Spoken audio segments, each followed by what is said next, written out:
نہیں میں تو یہاں تک سمجھی ہوں. چلیں کوئی اور ٹرائی کریں. آپ نے ڈیفینیشن بتانی ہے جس نے بھی بتانی. یہ سسٹر حفصہ. جی السلام علیکم. نور کا مطلب ہے روشنی، مطلب ایسی روشنی جس کو کسی اور چیز کی ضرورت نہ پڑے، وہ نور ہوتا ہے. روشنی جس سے کسی اور چیز کی ضرورت ضرورت نہ نہ پڑے اپنی چیز کو عیاں کرنے کے لیے، پڑے، یہی یہاں کرنے روشنی کے لیے ہے. کسی اور چیز کی ضرورت نہ پڑے. بہت اہم بات ہے، اچھی ڈیفینیشن. اور اس کے علاوہ سسٹر بنت رفیق. السلام علیکم. وعلیکم السلام. آئی تھنک نور جو ہے وہ روشنی ہے، ایسی روشنی جس میں ہمیں ہر چیز کلیئر ہو جاتی ہے، مطلب جس کی وجہ سے ہم صحیح اور غلط میں ڈفرینشیٹ کر سکتے ہیں. صحیح ہے، یہ بھی اچھا ہی، یعنی جس کے ذریعے سے اشیاء ڈیفائن ہو جاتی واضح نظر آنے لگتی ہیں ہمیں. واضح ہو جاتی ہیں. بالکل صحیح بات ہے. تو یہ سمپل نور کی جو ڈیفینیشن ہے. اچھا امام غزالی نے اس کی جو ہے نا ڈیفینیشن کی ہے، اس کو یعنی کہ دیکھتے ہیں وہ ڈیفینیشن کیا ہے. امام غزالی کہتے ہیں الظاہر بنفسی والمظاہر لغیری. جو ظاہر ہے آپ یعنی خود بخود جو ظاہر ہے اور اپنے علاوہ دوسروں کو ظاہر کرنے والی ہے. ویری سمپل، اتنی سمپل سی ڈیفینیشن ہے. بالکل اسی طرح جس طرح پانی کے حوالے سے آتا ہے کہ پانی جو ہوتا ہے وہ خود بھی ایک حدیث میں آتا ہے کہ الماء طاہر، اور یعنی جو پانی ہے وہ طاہر ہے، پاک کرنے والا ہے، یعنی مطہر ہے، یعنی خود بھی پاک ہے اور مطہر پاک کرنے والا بھی ہے. تو بالکل اسی طرح یہ خود بھی ظاہر ہے جو خود بخود روشن ہو، ظاہر ہو، اور دوسری چیزوں کو بھی ظاہر روشن کرنے والا ہو. سمپل سی ڈیفینیشن ہے. اچھا اس سے لیکن اب ایک پرابلم کھڑی ہو گئی. پرابلم یہ کھڑی ہوئی ہے کہ یہاں پہ بات ہو رہی ہے اللہ نور السماوات والارض. تو ہمارا سوال یہ ہے یہاں پہ، تو اگر اس کا لفظی ترجمہ دیکھیں گے نا تو اس کے معنی تو ہوں گے اللہ نور السماوات والارض، کہ اللہ روشنی ہے آسمانوں اور زمین کی. اچھا یہ بات کیا اس میں کوئی پرابلم نظر آتی ہے کسی کو؟ یعنی اللہ آسمان و زمین کی کیا روشنی ہے؟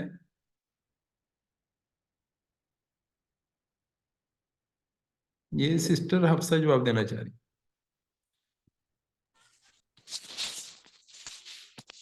نہیں ایکچولی میرا ہینڈ پہلے سے ریز تھا.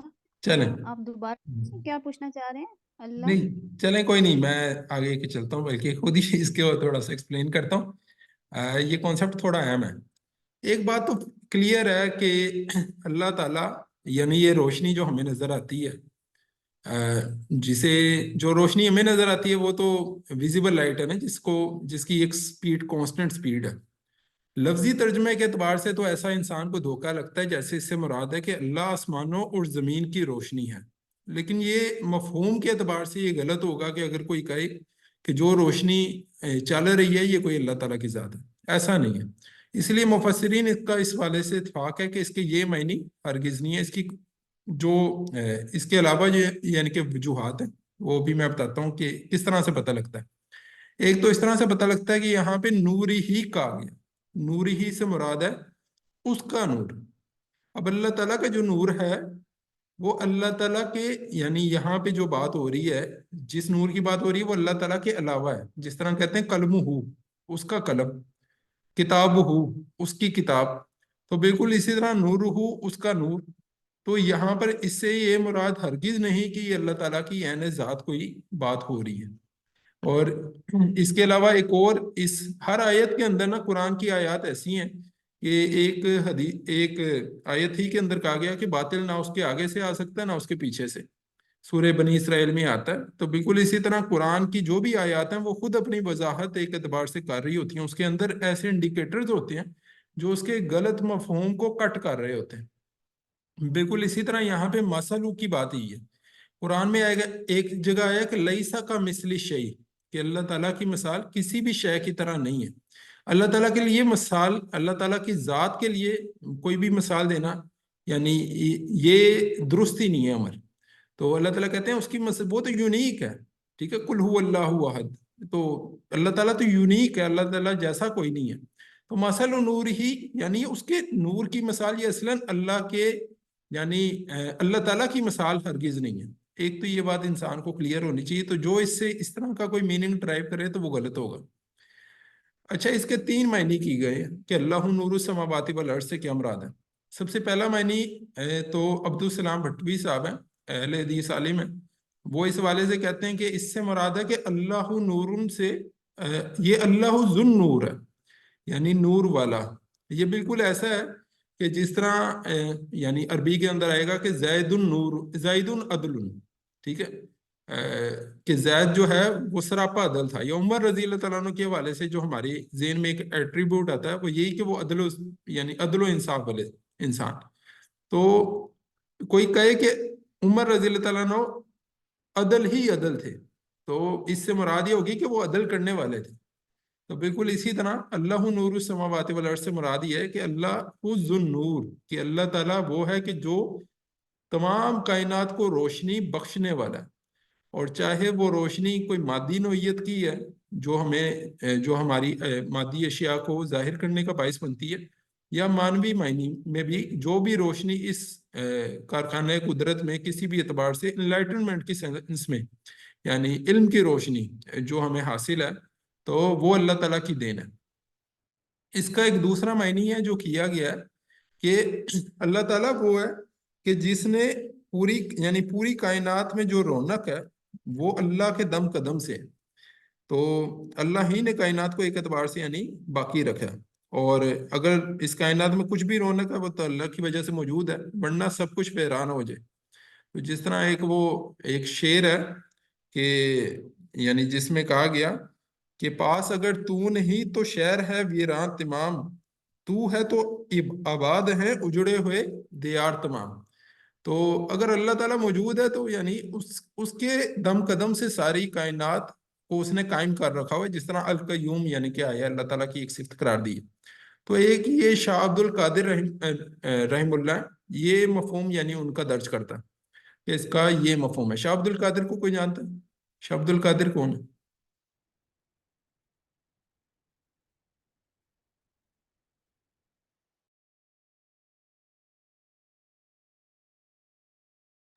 شاہ عبد القادر جو ہیں یہ شاہ ولی اللہ کے بیٹے ہیں. شاہ ولی اللہ رحم اللہ برصغیر و پاک و ہند میں فارسی زبان میں سب سے پہلے جو ترجمہ کرنے والے یعنی گزرے ہیں ہماری اس برصغیر پاک و ہند کی تاریخ میں، تو وہ شاہ ولی اللہ کی ذات ہے. اور شاہ ولی اللہ کے جو بیٹے ہیں انہوں نے بھی قرآن کے تراجم کیے. ان میں شاہ رفیع الدین نے لفظی ترجمہ کیا اور شاہ عبد القادر نے اس کا بامحاورہ ترجمہ کیا. انہوں نے اردو میں کیا شاہ عبد القادر نے. اور اسی طرح شاہ رفیع الدین جو ہیں ان کے بیٹے ہیں شاہ ولی اللہ کے، انہوں نے اس کا لفظی ترجمہ کیا. یہ دونوں کے ترجمے بھی بہت مشہور ہیں. اچھا، اس کا ایک تیسرا معنی ہے جو اصلاً اس کا صحیح معنی ہے. سب سے زیادہ جو اس کے سیاق و سباق سے جو اس کے اگلے یعنی کہ مثال آئے گی اس سے سب سے زیادہ جو ریلیونٹ اس کا میننگ ہے وہ میننگ ہے کہ اللہ تعالیٰ کا جو عرفان ہے، یعنی اللہ کے نور سے مراد ہے کہ اللہ تعالیٰ کا جو عرفان ہے، اللہ کی پہچان ہے، اللہ کی جو ہدایت اور رہنمائی ہے، وہ نور ہے کہ جس سے کائنات کی حقیقت جو ہے وہ ایک انسان کو جسے کہتے ہیں نا clear as a day light, تو بالکل اس طرح کا انسان کے لیے معاملہ ہو جاتا ہے. تو انسان کو اگر انسان کے دل میں اللہ کا یعنی ایمان باللہ پیدا ہو جائے تو اسے پوری کائنات یعنی اپنی زندگی کی حقیقت، کائنات کی حقیقت اسے کلیئر ہو جاتی. اسے ہر شے کنیکٹڈ نظر آئے گی. خدا کی گرینڈ سکیم میں اس کو یعنی وہ خدا کی گرینڈ سکیم دیکھ لے گا. تو یہ ہے اس کا جو اصل معنی ہے. تو اللہ تعالیٰ کی جو معرفت ہے اس سے انسان کو اس کا مقصد زندگی حاصل ہو جاتا ہے.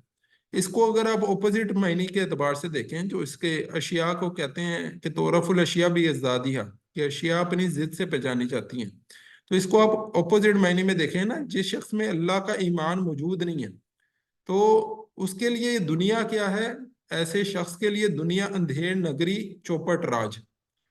تو یہ آپ ہماری ایڈس میں وہ دیکھتے ہیں نا کہ لکھا آتا ہے کہ جی کھا لو پی لو جی لو. تو زندگی اس کی بالکل حیوانوں کی طرح گزرتی ہے. انسان کی زندگی کا کوئی مقصد ایک جانور کی زندگی میں اور اس کی زندگی میں کوئی زیادہ آپ کو فرق نظر نہیں آئے گا. بالکل اسی طرح من کی مان کے جیو، یعنی اس طرح کی ہمارے ہاں باتیں چلتی ہیں. تو اصلاً کیا ہے، انسان کو اپنا مقصد ہی کلیئر نہیں ہے. جب مقصد ہی کلیئر نہیں ہے تو پھر وہ جو اس کی جبلت ہے، جو اس کا حیوانی وجود ہے، وہ اسے جس راستے پہ لے چلتا ہے تو انسان اسی راستے پہ چلا چلتا ہے. تو یعنی جس کو ایمان حاصل نہیں ہے اس کے لیے یہ کائنات کیا ہے، عالم ظلمات ہے، تو اندھیر نکری ہے. اس کو ایک اور یعنی ایک شعر ہے مشہور ہے کہ سنی حقائق ہستی تو درمیان سے سنی، نہ ابتدا کی خبر ہے نہ انتہا معلوم، رہا یہ وہم کہ ہم ہیں سو وہ بھی کیا معلوم. تو یعنی نتیجہ کیا نکلتا ہے، انسان کے لیے پوری زندگی جو ہے وہ بے مقصد بن کے رہ جاتی ہے. تو جس کو یہ نور حاصل ہوتا ہے تو اس کی رات بھی دن کی طرح ایک طرح سے روشن ہوتی ہے، تو اس کو ہر شے کلیئر ہوتی ہے. اس کو علامہ اقبال کا ایک شعر ہے، اس میں یعنی کہ واضح کیا گیا کہ علامہ اقبال کہتے ہیں گما باد بستی میں یقین مرد مسلمان کا، بیابان کی طریق شب میں قندیل ربانی. تو جو گمانوں یعنی یہ جو دنیا ہے وہ اس بستی کو کہتے ہیں گمانوں سے آباد ہے. اس میں تھیوریز ہیں، اس میں مختلف لوگوں کی، فرائڈ کا، ایڈلر کا، ڈاروین کا، مختلف نظریات ہیں. تو یہ سارے اصل میں کیا ہے، گمان ہے. گمان بعد بستی میں یقین مرد مسلمان کا، بیاباں کی تاریخ شب میں قندیل ربانی. تو یہ دنیا اندھیری رات ہے باقی لوگوں کے لیے، لیکن ایک مومن جسے یقین ایمان کی قوت جسے حاصل ہے تو اس کے لیے یہ دنیا بالکل اس کی ہر شے اس سے کنیکٹڈ نظر آتی ہے. تو آج اسی کے حوالے سے ہم مزید اس کا جائزہ لیں گے. تو یہ بات تو کلیئر ہو گئی کہ یہاں پہ جو نور کی بات کی گئی ہے وہ اللہ تعالیٰ کی ذات کے حوالے سے بات نہیں کی گئی، کیونکہ قرآن کی یہ آیت ہے کہ لیسا کا مثلی شیء، اللہ تعالیٰ کے لیے، اللہ تعالیٰ کی ذات کے لیے مثالیں یعنی کہ غلط ہے. اچھا، تھوڑا سا یعنی بات کو مزید تھوڑا سا سمجھ لیں کہ اس نور سے یہ جو جس نور کی ہم نے بات کی ہے اس سے کیا مراد ہے. تو اس میں سب سے پہلی چیز ہے کہ نور اصلاً یعنی دو طرح کا ہوتا ہے. ایک ظاہری نور ہم شمار دے لیں گے، جس طرح ظاہری نور میں کیا آ جائے گا، وہ جو ڈیول نیچر آف لائٹ یعنی پارٹیکل اور ویو کا کنسیپٹ ہے. تو یعنی مادی نور مادی اشیاء کو ظاہر کرنے کا سبب بنتا ہے. بالکل اسی طرح باطنی نور جو ہے یعنی وہ ایک شے کی حقیقت کو کھولنے کا سبب بنتا ہے. باطنی نور کون سا نور ہے؟ وہ جو ایمان ہے. ٹھیک ہے، ایمان اسی کے حوالے سے سورہ حج کی آیت ہے جس میں کہا گیا کہ فَإِنَّهَا لَتَعْمَى الْأَبْصَارُ وَلَكِنْ تَعْمَى الْقُلُوبُ الَّتِي فِي الصُّدُورِ، کہ یقیناً آنکھیں اندھی نہیں ہوتی اور لیکن دل اندھے ہو جاتے ہیں کہ جو سینوں میں موجود ہے. دلوں کو روشنی حاصل نہیں ہوگی تو یقیناً کیا اس کا کیا نتیجہ ہے کہ دل اندھے ہی ہوں گے. یعنی اگر اندر آپ کی آنکھیں موجود بھی ہیں لیکن آپ کے کمرے میں روشنی نہیں ہے تو آپ کو کچھ دکھائی نہیں دے گا. سائٹ کے ساتھ ضروری ہے، بصیرت کے ساتھ ضروری ہے، کہ صلاحیت کے ساتھ ضروری ہے کہ اس کے لیے کوئی روشنی فراہم کرنے والا بھی ہو. تو ٹارچ ہوگی، ٹارچ کے بغیر ورنہ اندھیر ہے. تو بالکل اسی طرح یہاں پہ یہ بات ہو رہی ہے کہ انسان کو دل میں وہ روشنی موجود نہیں ہے تو اس سے یعنی وہ ان حقائق کو نہیں پا سکتا انسان. اسی لیے آپ صلی اللہ علیہ وسلم کے حوالے سے یعنی کہ کہا جاتا ہے کہ آپ صلی اللہ علیہ وسلم یہ دعا مانگا کرتے تھے، یا کم از کم سلف کے اندر ایسا ہے کہ وہ یہ دعا مانگتے تھے کہ اللہم ارنا الاشیاء کما ہی. اور اسی کو آپ صلی اللہ علیہ وسلم نے بھی ایک حدیث میں یعنی کہ بیان کیا کہ اتقوا بفراست المومن فإنه ينظر بنور اللہ، کہ مومن تو اللہ کے نور سے دیکھتا ہے تو اس کی فراست سے ڈرو، مومن کی فراست سے ڈرو کہ وہ اللہ کے نور سے دیکھتا ہے. یہی دعا اس سے ملتی جلتی ابو بکر رضی اللہ تعالیٰ عنہ بھی مانگا کرتے تھے. بہرحال اب ہم چلتے ہیں اپنی مثال کی طرف. یہاں تک کوئی بات اگر کلیئر نہ ہو تو پھر ہم اس کی مثال کے حوالے سے یعنی کہ مزید پھر تفصیل دیکھتے ہیں.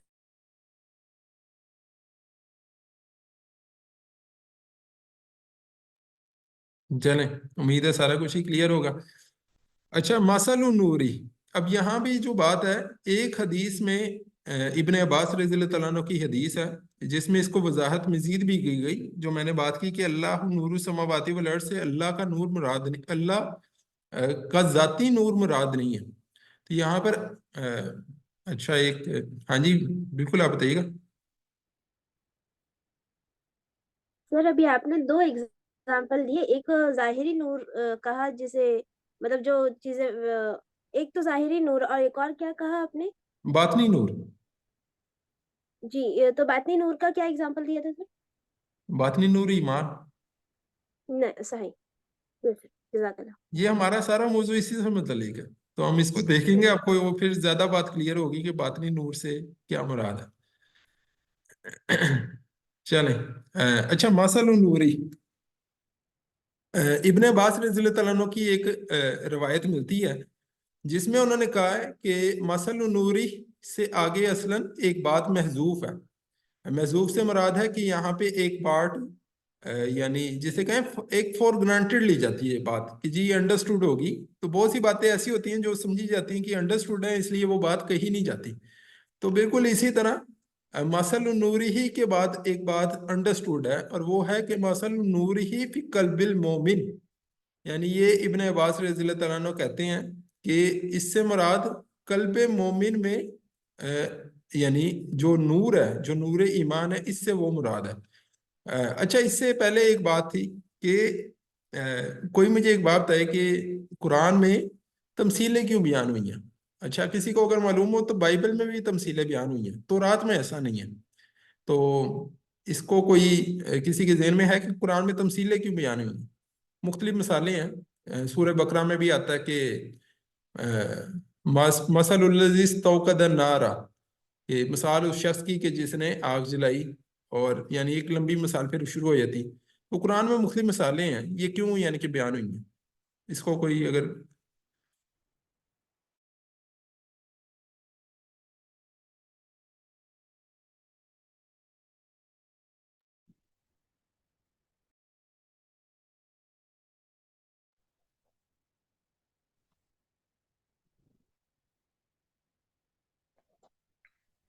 السلام علیکم. اچھا، آواز آ رہی ہے؟ ایک آنسر ہلو. آیا ہے روزمرہ سے ریلیٹ کرنے کے لیے. بالکل آپ کی آواز آ رہی ہے، آپ بتائیں. اچھا، وہ مثال جو، کیونکہ قرآن تمام انسانوں کے لیے ہے نا، جو انٹلیکٹ جس کی زیادہ ہے، جس کی کم ہے، جو کسی لیول کا بھی شعور رکھتا ہے، تو مثال ایسی ہوتی ہے جو عمومی طور پر لوگوں کو کسی بڑے کانسیپٹ کو سمجھانے کے لیے دی جاتی ہے کہ وہ اس سے کنیکٹ کر.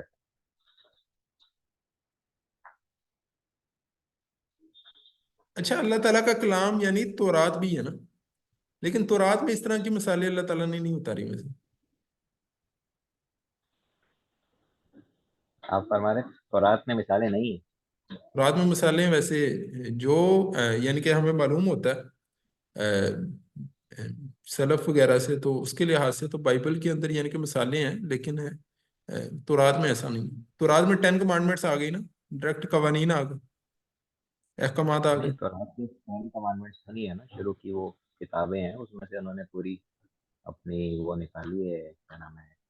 مثال میں یہ نہیں کہہ رہا کہ اس ہمارے میں پاس جو مثال ہے. ویسے اس کا جو ہمارے پاس ویسے اس کی ایک تلمود ہے، تلمود ایک علیحدہ یعنی کہ بات ہوئی تھی.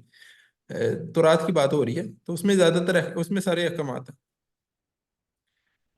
اچھا، بات یہ ہو رہی تھی کہ مثال کے ٹھیک ہے، ایک بات ہو گئی کہ ایزی انڈرسٹینڈنگ کے لیے کانسیپٹ آسانی سے سمجھ آ جاتا ہے، ایک تو یہ بات ہوگی نا. چلیں میں اس کو تھوڑا سا مزید واضح کرتا ہوں. انسانوں کا جو شعور ہے وہ وقت کے ساتھ بڑھا ہے، یعنی اس اعتبار سے کہ آپ کسی چھوٹے سے بچے کو دیکھیں نا، اس وقت مثال کی ضرورت نہیں تھی.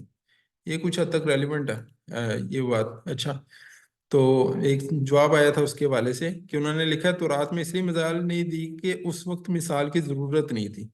بات یہی ہو رہی ہے کہ کیوں مثال کی ضرورت نہیں تھی. مثال کی ضرورت اس لیے نہیں تھی، میں اس کو آسانی سے سمجھاتا ہوں کہ ایک چھوٹا سا بچہ نا، آپ اس سے یعنی اگر جب وہ بات کرنے کے کچھ قابل ہو جاتا ہے تو وہ عموماً جو بھی بات کرے گا نا، وہ اس کی بات کیا ہوگی کہ یہ کیا چیز ہے، وہ کیا چیز ہے، اور مختلف چیزوں کو ٹچ کرنے کی کوشش کرے گا. اور ٹچ کرنے پر ہر چیز کے حوالے سے اس کا یہی ہوگا کہ یعنی اس کا سوال بیسک یہ ہوگا کہ یہ کیا ہے. ہر چیز کے حوالے سے وہ یہ پوچھے گا یہ کیا ہے، وہ کیا ہے. تو مختلف جو بھی چیزیں ہاتھ رہیں گی تو ہر شے کو وہ جاننے کے لیے، اسی لیے آپ نے دیکھا ہوگا کہ بچے جو بول نہیں سکتے تو وہ اشیاء کو منہ میں ڈالنے کی کوشش کرتے ہیں اس کا ٹیسٹ وغیرہ کے ذریعے سے.